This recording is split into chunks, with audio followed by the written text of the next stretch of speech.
Kohli talk Kollywood news. Triple A சிம்புவை அடுத்து இயக்க போறது யாரு? சசிகுமார் நடிப்புல தாரை தப்பட்டை படத்தை இயக்குன பாலா அதுக்கப்புறம் குற்ற பரம்பரை பாணியில ஒரு படத்தை இயக்குறதா இருந்தாரு. அந்த படத்துல அரவிந்த் சுவாமி, விஷால், ஆர்யா, ராணா ஆகியோர் முக்கிய வேடங்கள்ல நடிக்கிறதாகவும் சொல்லப்பட்டது. அந்த சமயத்துல குற்ற பரம்பரை கதை சம்பந்தமா பாரதி ராஜா பாலாக்கிடையே மோதல் வெடிச்சதை அடுத்து அந்த படத்துல நடிக்க இருந்த சில நடிகர்கள் அதுல ஆர்வம் காட்டல.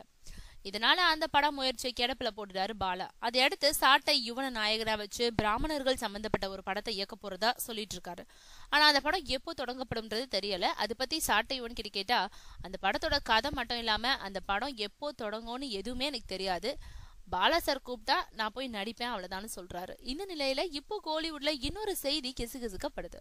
அதாவது சிம்புவை நாயகனா வச்சு பாலா ஒரு படத்தை இயக்க இருக்கிறதாகவும் சந்தோஷ் சிவன் அந்த படத்துக்கு ஒளிப்பதிவு செய்ய ஏஆர் ரஹ்மான் இசையமைக்கிறார்னு சொல்லப்படுது.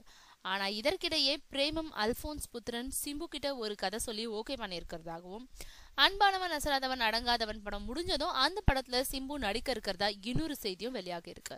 ஆக சிம்பு அடுத்து யார் இயக்கத்துல நடிப்பாருன்றது சம்பந்தப்பட்டவங்க வாய் திறந்தாதான் தெரியும்.